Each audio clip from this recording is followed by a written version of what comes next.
Hoy vamos a ver un poco de lo que es conductos a presión, distintos materiales, las normas que entran en juego y los métodos de cálculo para cañería cuando tenemos un sistema de bombeo. Vamos acá. Esto es, a ver, para que se me abrió una cosa que no tenía que abrirse. Los materiales que figuran en la norma ENOSA, digamos que la norma ENOSA es la versión nueva de lo que antes eran las normas de obra sanitaria de la Nación. Y tenemos, digamos, los materiales que figuran para acueductos. O sea, hay más materiales y hay más tipos de caños que se usan para distintos usos. Básicamente lo que se usan para acueducto son estos que lista la norma. Entonces tenemos acero, hierro fundido, que ya no se usa más, pero por ahí lo van a encontrar. Asbesto cemento, que tampoco se usa más como nuevo, pero los existentes están funcionando. Hierro dúctil. El hierro dúctil vendría a ser como una fundición esferoidal, digamos, una fundición dúctil.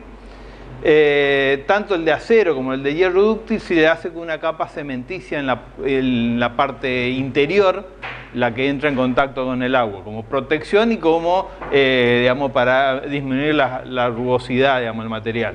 Después tenemos hormigón armado y hormigón pretensado. O sea, el hormigón pretensado lo ven como HP, digamos, H cerito, P cerito, digamos. Hormigón armado normalmente es para no mucha presión. El hormigón pretensado lo que se usa, por ejemplo, el acueducto viejo digamos que va a Sáenz Peña, es de hormigón pretensado. El PAD, que es el polietileno de alta densidad, que ahí los caños esos negros que andan dando vueltas son de polietileno de alta densidad. El uso domiciliario, ustedes están acostumbrados a ver la manguera negra, que es polietileno, no es de alta densidad, es polietileno convencional, este de alta densidad, ahí es la sigla esa. El PRFB, que también anda por ahí, ese aro de que está ahí, es plástico reforzado con fibra de vidrio. Y el otro común usado es el PVC. El PVC, policloruro de vinilo, digamos, que son los materiales que más se están usando hoy día por el precio y por ciertas condiciones de montaje. Después van a encontrar también, todavía no se usa mucho, el PBT, que es polibutileno. ¿Cómo es? El otro es el PEX, que sería el polietileno reticulado, que todavía no se usa mucho. El polietileno reticulado tiene mejores características que el polietileno de alta densidad, porque soporta más temperaturas, es un poco más resistente, pero como es más caro, se tiene que dar las condiciones adecuadas para que valga la pena usarlo. Y bueno, y después acero galvanizado. No entiendo. El PVC reforzado, esos son de los que se están recién apareciendo. El PVC, no sé cómo es la sigla ese, el PVC reforzado. Hay otro CPVC, que es en muchos no lo vi acá, pero en otros países sí se usa, que es el policloruro de vinilo clorado. El otro, como decir, con R, RPVC. RPVC. Bueno, y hay algunos vestigios que se va a aparecer un PAD reforzado también, que se habla que, por ejemplo, el PAD, el PVC son materiales básicamente puros, digamos, o sea, un material medianamente homogéneo. Toda la pared es del mismo material, si ustedes ven eso. El PRFB no, el PRFB es un material compuesto. O sea, tiene la fibra de vidrio, que viene a ser el material resistente, propiamente dicho, y la resina que la une a esa fibra de vidrio, y normalmente después se hace una capa para aumentarle el espesor, que suele tener arena con resina u otra capa así, etcétera. Pero es un material compuesto, o sea, las propiedades no es un material homogéneo, entonces yo las propiedades no puedo buscarlas de un material, hay que pedirle al fabricante generalmente cómo se comporta, porque no, en esto yo busco la densidad con el modo de elasticidad y es uno solo. El de este material, al ser compuesto, no. Lo mismo ocurre con el hormigón pretensado, es un material compuesto, no me sirve solamente saber cuál es el modo de elasticidad del hormigón o la del acero, tengo el compuesto, cómo está armado eso, esa mixtura, y es la que me da la característica. Entonces, si el fabricante no me la da, no tengo mucha pista. Después, otra vez le cliqueo mal. Vamos acá. En función de eso están la cantidad de normas que normalizan, las cañerías, la forma de cálculo, las dimensiones, materiales, etc. Esta, la francesa, nosotros acá mucho no se usa, salvo para algunas válvulas, o por ahí en los catálogos que yo le di están los caños de hierro dúctil. La única fábrica que hay en la zona de hierro dúctil está en Brasil y es de una empresa francesa. Entonces esa está bajo norma francesa. Entonces por eso están ANSI, ASME, ASTM, mucho en la parte de acero, en la parte de bridas, etcétera, se usa mucho. Las normas agua, que es la norma americana, norteamericana, digamos, de agua, etcétera, normaliza los materiales, que como de ellos son peso pesado, comercialmente, etcétera. O sea, la mayoría de las marcas de caño, etcétera, tratan de estar como cumpliendo esta norma, así que uno por ahí es parte de la cuestión. IRAM, la nuestra, que normalmente copia algunas otras, la ISO u otras. Las viejas de Obra Sanitaria de la Nación, que se convirtieron ahora actualmente en norma ENOSA. Y después, bueno, otras acá, etcétera. Lo que tenemos habitualmente para caracterizar el caño es el diámetro nominal, que el diámetro nominal normalmente no es un diámetro real de nada, puede ser el exterior, podría ser el interior o puede ser ninguno de los dos. O sea, el diámetro es lo que también le llamamos de denominación comercial. Caño de 200, le llamo el caño de 200 y después resulta que no tiene 200 en ningún lado. Pero es la denominación comercial. Puede corresponder en algunos casos, como las de acero, andarle cerca al interior, pero no es necesariamente el interior, porque el que se normaliza es por el diámetro exterior, que no es el nominal, sino que el que figura la norma, el de 200 tiene 207, por ejemplo. No me acuerdo exactamente, pero depende y con el espesor llegamos a algo cercano a 200, pero depende para qué presión sea y qué espesor tiene. Si cambiamos el espesor, cambia el diámetro interior. El exterior, propiamente dicho, y el diámetro interior, que es el que realmente nos interesa desde el punto de vista hidráulico. ¿Por qué? Porque el fluido va realmente por adentro, entonces el diámetro hidráulico, el que va a entrar en los cálculos, cuando calculemos pérdida, etcétera, es el interior. En el caso de los que tienen, como yo les dije aquí, acá, el acero o el hierro dúctil que tiene una capa cementicia, el diámetro interior del caño estructuralmente sería el del acero o el hierro dúctil, pero el hidráulico es el interior después de la capa cementicia, o sea que es un poco menor. Entonces acá está el diámetro interior en el caso de los que tienen una capa interior. En el caso del PAD, el PRFB, el PVC, el diámetro nominal, mentira porque depende de la marca y la norma. El PAD, el PVC seguro, el diámetro nominal coincide con el diámetro exterior. Y en los de acero, a partir de 350 milímetros, o sea, 14 pulgadas, porque los de acero generalmente están normalizados por pulgada. Nosotros en IRAM lo ponemos en milímetros, pero ponemos el valor en milímetros del valor en pulgada. Pero en los diámetros más chicos, uno le dice 200 y no tiene 200. O sea, ni exterior ni nada, pero es el diámetro nominal. Y el diámetro interior es el que sale dependiendo del punto del espesor que tenga el caño, que va a depender de las presiones de trabajo. Entonces, al estar el que es fijo, un caño vamos a suponer de 200 de PAD, si es para una presión de 6 bar, tiene un espesor, y si es para una presión de 10 bar, tiene otro espesor. Pero exteriormente sigue teniendo 200. Lo que cambió es el diámetro interior, que hidráulicamente es el que a nosotros nos interesa, o sea, nos afecta la parte hidráulica. Hay algunas cañerías de acero, algunas normas especiales que normalizan por el diámetro interior. Y de los que también normalizan por el diámetro interior está el asbesto cemento, que sirve por anecdótico para los que están en uso, porque no se fabrica más, el hierro dúctil, y las de hormigón armado, hormigón pretensado, también se hacen normalizados por el diámetro interior. Bueno, y alguna cosa por ahí. O sea, lo más sensato es buscar el catálogo primero para ver cuando dice un caño de 200, a ver el caño de diámetro nominal, este DN es diámetro nominal, ustedes no se pueden jugar a que ni el interior ni el exterior, lo más probable es que sean ninguno de los dos, es ver cuál es en la tablita de los diámetros y para la presión de trabajo, cuáles son el diámetro interior que a usted le interesa. Sigamos. La denominación de normalizada en la jerga técnica, etc. Al caño, la parte del lomo se le llama el extra 2 del caño. La parte interior de arriba, el intra 2. La parte de abajo interior, el invertido, y la parte de abajo es la base.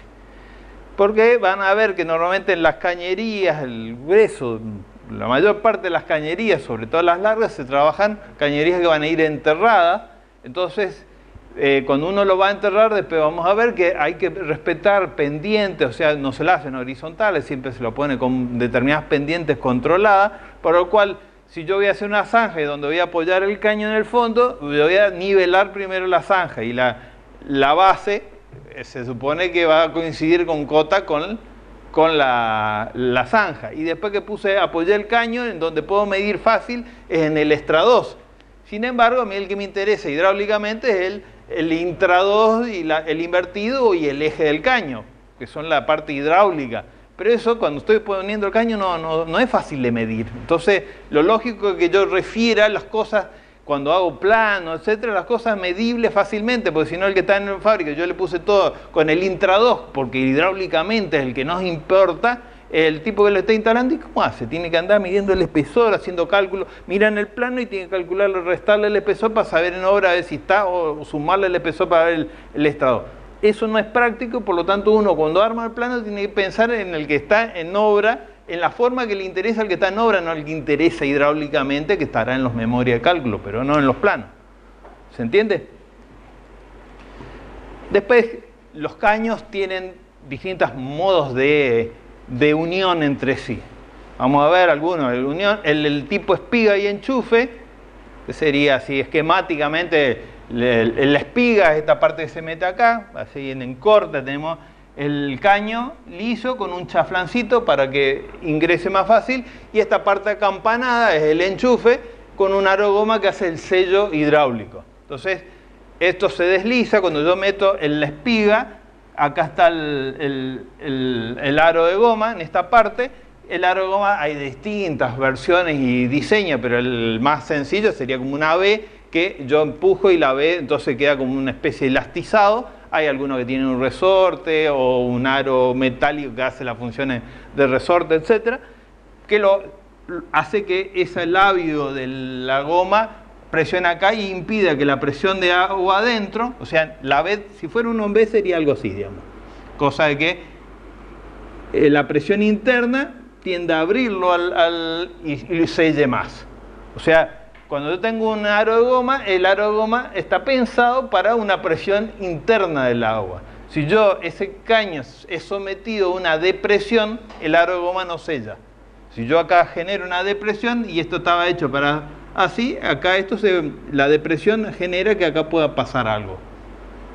O sea, hay que tener cuidado en la cañería que van enterradas en zonas que puede haber agua podrida, un bajo, etcétera, de que el caño no entre en situaciones de depresión, porque se me va a filtrar esa agua podrida en la cañería, digamos, de agua potable.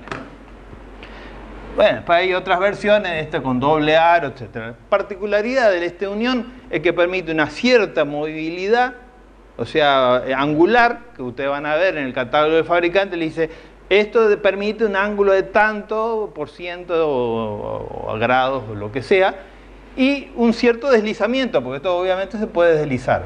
Si esto se puede deslizar, evidentemente si yo tengo un codo o algo, van a aparecer empujes en esos codos y a mí se me va a desenchufar el caño si tiene movilidad el caño. O sea, cuando yo tengo este tipo de uniones, en algún lado tengo que tener anclaje para impedir que se me deslice el caño y se desenchufe. O sea, tengo que anclarlo de alguna manera. Después hay otro tipo de juntas que esto no se usa en cañerías habitualmente, salvo condiciones especiales, que se llaman juntas cerrojadas. Acá tengo el aro de goma, que tiene una forma cónica, y esto es una especie como de brida con un borde cónico, que acá esto se aprieta contra esto, entonces esto fuerza a la goma a apretarse contra el caño, entonces eso resiste mayores presiones y le da que no se desenchufe el caño. O sea, esto le permite cierta movilidad angular, pero no le permite longitudinal, no se desliza el caño. No es tan común eso, son juntas especiales, más caras obviamente. Vaya para el otro lado. La otra junta para cañerías que se usa PVC, PRFB, es mediante manguito. O sea, este anterior con el enchufe y espiga, o sea, el caño normal viene el espiga de un lado y la campana, ese enchufe, del otro. Entonces yo tengo de una punta enchufe y del otro lado espiga. Entonces voy enganchando un caño con otro. Si se me rompió una parte de la campana y la corté, ya me quedó espiga de los dos lados, porque yo puedo hacerle el bisel al caño en obra, pero tengo espiga de los dos lados, ya no puedo enchufarlo, pierdo continuidad. Entonces, en esos casos, se usa este elemento, que es un manguito, una unión por manguito. Esto une dos caños que tienen espiga de los dos lados. Dado eso, hay fábricas, por ejemplo, de PRFB que hacen los caños espiga a espiga de los dos lados y todas las uniones son por manguito. Hay otros manguitos que son, como este caso o que son deslizantes, que no tienen ningún tope intermedio, que sirven como uniones de reparación digamos, o para casos especiales que yo quedo en un lugar que no lo puedo armar y bueno, entonces ¿qué se hace? Esto yo puedo poner todo esto, deslizarlo acá, bajo este caño, aunque no tenga lugar para venir de este lado, lo ubico y después lo corro esto acá y no necesito espacio en horizontal, axialmente al caño para moverme, porque puedo ponerle esa junta. Esta otra, que son las convencionales, que no son de reparación, tienen tope en el medio, así que yo puedo meterlo de un lado y el otro tengo que enchufarlo así. No puedo correr esta manguito, no es deslizable totalmente adentro del otro, así que tengo tope. Esos son los que se usan habitualmente cuando estoy montándolo uno tras otro. Después que lo monté no lo puedo sacar sin romper algo, digamos, porque no sale para arriba. O sea, si no, tengo que sacar de la punta, en el medio de una cañería, no puedo sacar un caño solo. Bueno, después las otras juntas especiales cercanas a las válvulas o en la parte metálica se usan uniones bridadas, tanto las cañerías de PAD, de PRFB, de PVC, tienen adaptadores para pasar de espiga o de enchufe a una brida y entonces ahí poder unir a una válvula o lo que sea o seguir con otro material. Hay otra cantidad de uniones especiales que no vamos a hacer, es información descriptiva que vamos después incitarlos a ustedes que vayan y husmeen un poco y después cuando vayan buscando alguna cosa vamos a ir saliendo. Después, el caso de PAD, en la caso de la cañería de acero, son uniones soldadas. El PAD es por termofusión, o sea, se calientan las dos puntas de a tope y con presión se sueldan las dos puntas de los caños. Algo similar, hay algunos tipos de PVC que eran por termofusión, no es el más habitual, no sé si está normalizado. En una época se hicieron algunos acueductos y todo, pero no estaban normalizados por IRAM, así que no cumplían normas nacionales. En otros países sí están normalizados. A ustedes les va a pasar y les pido que tengan cuidado de buscar por ahí, cuando buscan material de catálogo y encuentran catálogo de cualquier país y que por ahí no respetan las normas nuestras. Se están normalizados usando medidas o condiciones en otros países que acá no existen. O sea, tengan cuidado, traten de buscar marcas o de caños que se fabriquen acá o que se vendan acá porque cumplan las normas nuestras, porque si no van a poner caño con medidas exóticas que acá no se consiguen o cosas por el estilo. Estaba para el otro lado. En cuanto a la presión, los caños se caracterizan por la presión máxima de servicio, que es la que define la clase de la cañería, en donde puse acá la clase. O sea, las clases están normalizadas en función del material y el uso que se le da, y esa clase me da la presión nominal del caño, que es la presión máxima en servicio permanente. No es la máxima que soporta, el caño aguanta mucho más presión, pero la que se considera como máxima de servicio permanente es la que está estipulada por la norma, etc. Por ejemplo, para PVC, las clases que se utilizan son clase 4, clase 6, clase 8, clase 10, en el PAD 4, 5, 6, en realidad 6,3 no es 6, 8, 10, hay otras presiones intermedias para otros usos, pero digamos, por ejemplo, si es para agua potable no se admite menor a clase 6. Clase 4, por ejemplo, hay para cañerías de desagüe cloacal, para pluvial hay hasta presiones menores, o sea, depende el uso en lo que la norma habilita como presión mínima. Pero para agua potable, por ejemplo, clase 6. Si van a gas natural, van a encontrar otras presiones normalizadas u otros fluidos. Si van a trabajar con oleoductos, etcétera, van a encontrarse normas específicas para esos fluidos y las normas específicas van a darle cuáles son las presiones normalizadas. Bueno, acá un detalle general, no vale la pena que nos explayemos, pero este numerito, clase 4, 6, etcétera, está en bar. O sea, a grosso modo, un clase 6 son 60 metros, es un poquito más, porque el bar es un poquito más que 10, un bar es un poco más de 10 metros, sería 10,13. O sea, multiplicamos por 6, ese 13 se convierte un poquito más. Bueno, pero esa es más o menos la escala, para hacerlo. La parte de los cañerías se calculan si van enterradas estructuralmente, mecánicamente, a los esfuerzos que están sometidos. Desde el punto de vista de nuestra materia, lo que nos interesa es presión interior y la sobrepresión. Acá van a ver una presión y un delta P, que es la sobrepresión, que es el capítulo que seguiremos un poquito más adelante, que es el transitorio hidráulico, golpe de ariete, que genera una sobrepresión o una depresión. Las otras cosas son el peso de la tierra que tiene, la presión lateral que tiene y las cargas por tránsito. Toda esa parte de cálculo corresponde a otra materia, el cálculo mecánico, y en realidad, para lo que seguimos electromecánica, nosotros no nos habilita el título a hacer el cálculo estructural. Ustedes pueden hacerlo, buscan un poco la fórmula, la ecuación y la hacen. Pero el cálculo estructural de la cañería es reservado, una de las actividades reservadas del título de ingeniero civil. Así que después tiene que, normalmente hace falta pegar una verificada.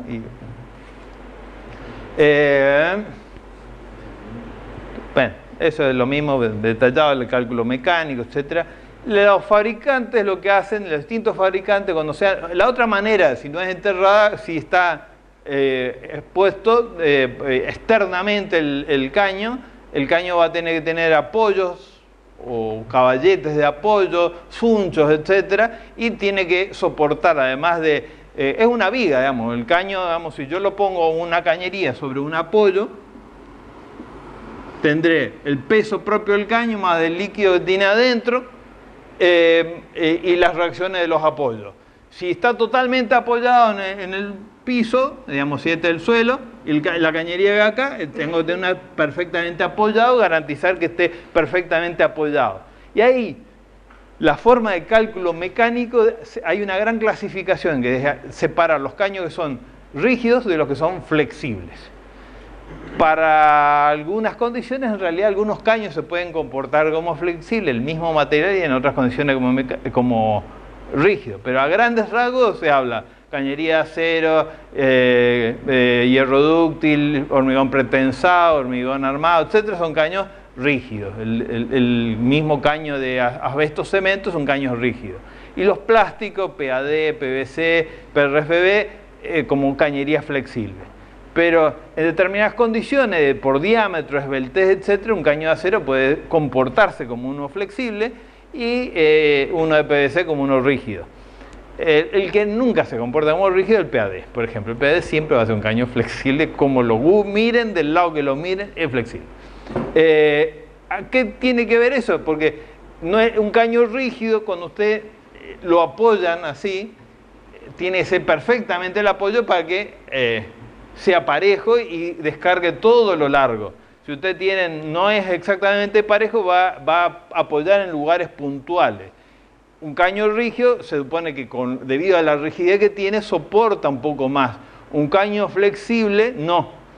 Y ahí entramos las distorsiones, digamos. Un caño flexible puede soportar hasta un cierto grado de deformación, algunos materiales y otros materiales otro mayor. Esa es la parte estructural que hay que tener en cuenta, que no entra en nuestra materia, pero yo la nombro porque sí hay que considerarla. Ustedes no pueden desconocerla.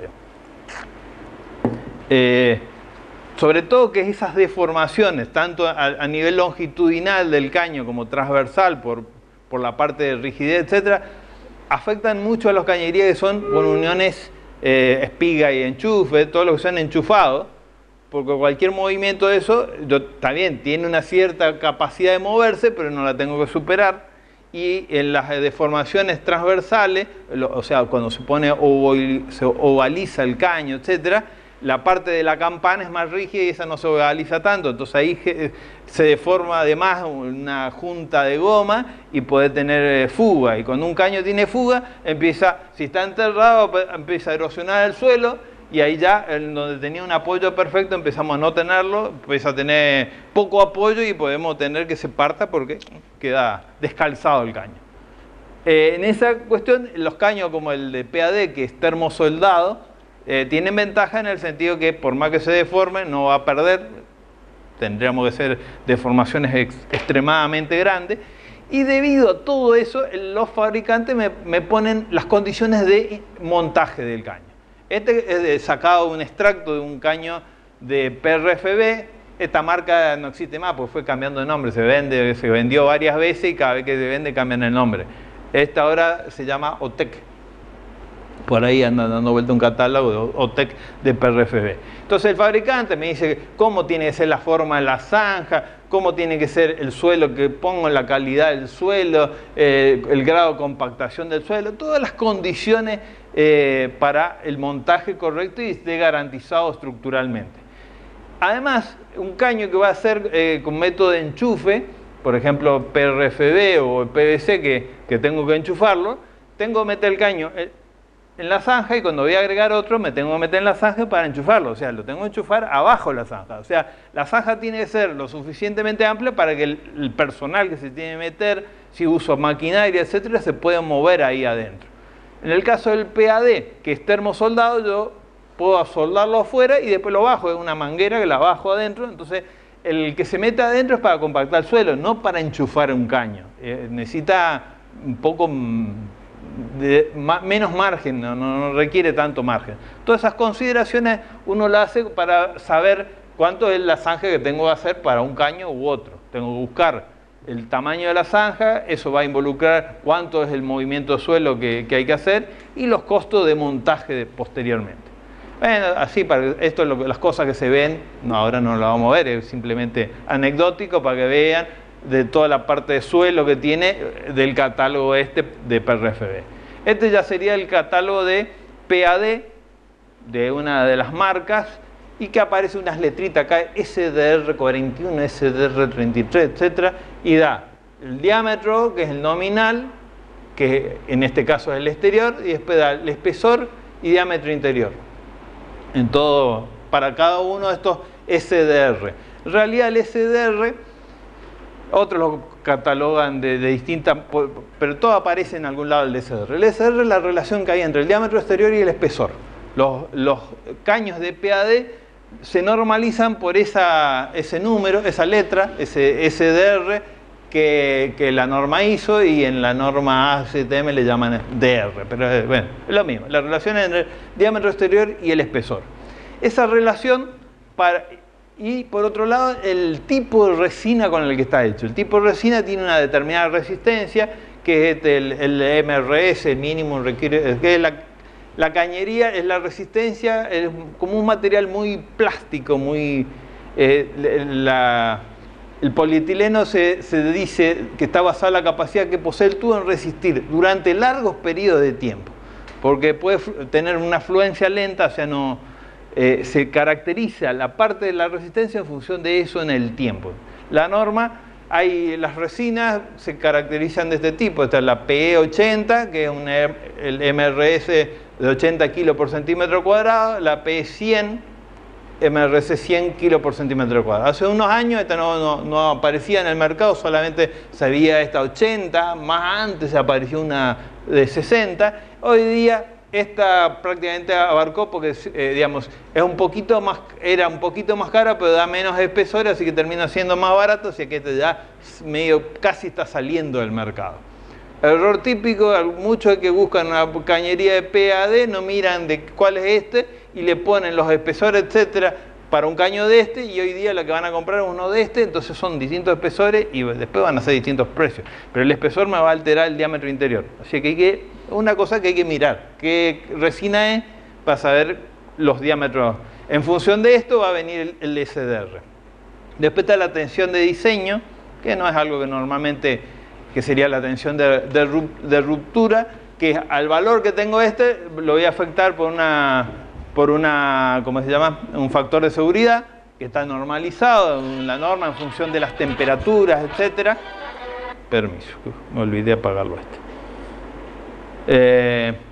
y después la presión nominal, propiamente dicho, que se calcula con esta formulita, que es en función de esa tensión de servicio, otro factor de servicio en función de la máxima temperatura. Estos materiales le afectan mucho la temperatura. Después Ronco le va a contar algunas anécdotas cuando hacían las pruebas hidráulicas, donde le daba el sol, se le ablandaba el caño y daba errores, enseguida se hacía un globo. Y el SDR, o sea, el SDR entra en el cálculo de la presión nominal. Entonces, el clase 6, van a ver que para un caño de clase 6 y resina 100, con los valores de factores de servicio, etcétera, que da la norma, le va a dar que el caño PAD tiene ese determinado SDR. Entonces, creo que para el 100, el clase 6, creo que es SDR 26, si no me equivoco. Y las tablitas hay que buscarla. Entonces uno mirando si es SDR26 significa que el de 200 acá despejo esto, lo divido por 26, me va a dar el espesor. En las tablitas está el espesor y está con las tolerancias puestas, porque yo en el cálculo obviamente el teórico y después el real siempre varía un poquito en función de las tolerancias de fabricación. Este es de una marca, el General Plastic, que como dice cómo sería la forma de montaje en la zanja del cañería PAD. Otras condiciones que usted le va a decir, la cama de abajo, que es el de apoyo. No, casi todos los caños le van a decir que usted tiene que poner un determinado espesor de arena para que el caño apoye bien. Ese espesor y la calidad de distribución de la arena depende del tipo de caño, cuán estricto tiene que ser en su calidad. Un caño ultra flexible como es el PAD es mucho menos quisquilloso que un PRFB. El PRFB usted lo manipula y es bastante rígido, digamos, a pesar que se diga que es flexible, y es muy delicado. Entonces todo lo que sea el suelo, la zanja, es muy delicado, cuánto se ovaliza, etc. El PAD es bastante rústico en eso y no tiene tantos requisitos. Bueno, y todo lo otro de preparación del suelo, etcétera. Si ustedes miran el catálogo van a ver que en apariencia no parecen ser tan diferentes, pero lo son y bastante. Sobre todo el grado de compactación, que para lo de suelo, no es nuestro rubro, cambia mucho la ecuación del montaje. Bueno, eso como nivel de presentación general de los caños. No sé si lo están pasando, lo miraron. Vamos a isofacto a pasar a otro capítulo, pero ¿lo vieron por ahí? El de PRFB lo tienen por ahí a la vista. Es el rodillito. Ese van a ver la característica, por ejemplo, en el PAD ustedes van a ver que el caño, a medida que usted aumenta la presión nominal,